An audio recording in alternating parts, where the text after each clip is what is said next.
मेरा ईमान मुझे कहता है कि जिस जगह पर मस्जिद थी, है और रहेगी, बाबरी मस्जिद है और रहेगी। किस चीज का आक्रोश?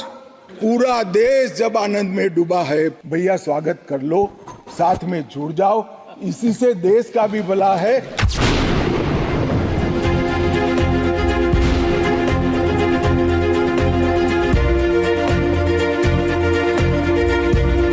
क्या मोदी सरकार सिर्फ एक फिक्र और नजरिया हिंदुत्व की सरकार है? क्या इस देश का, इस गवर्नमेंट ऑफ इंडिया का कोई मजहब है? इस वतन अजीज सबके मजहब को मानता है। सर, मेरा मानना है कि इस देश का कोई मजहब नहीं है। क्या ये सरकार 22 जनवरी का पैगाम देकर ये बताना चाहती है कि एक मजहब को दूसरे मजहब के मानने वालों पर गलबा और कामयाबी मिली? क्या आइन इसकी इजाजत देता है? क्या ये पैगाम आप जब ऐवान से दे रहे हैं तो 17 करोड़ मुसलमानों को आप क्या पैगाम दे रहे हैं, ये मैं आप पर छोड़ता हूं।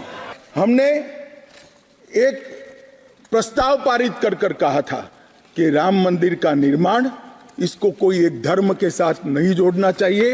ये देश की चेतना की पुनर्जागृति का आंदोलन है।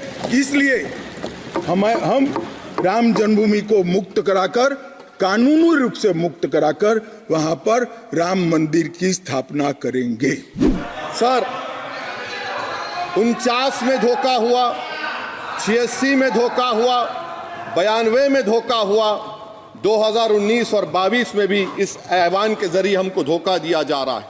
और अफसोस के साथ कहना पड़ता है सर कि मुस्लिम अक़लियत को हमेशा ये कहा गया कि तुमको भारत के शहरी बरकरार रहने के लिए एक बहुत बड़ी कीमत तुमको चुकानी पड़ेगी, और हम पर इल्ज़ाम लगा दिया गया।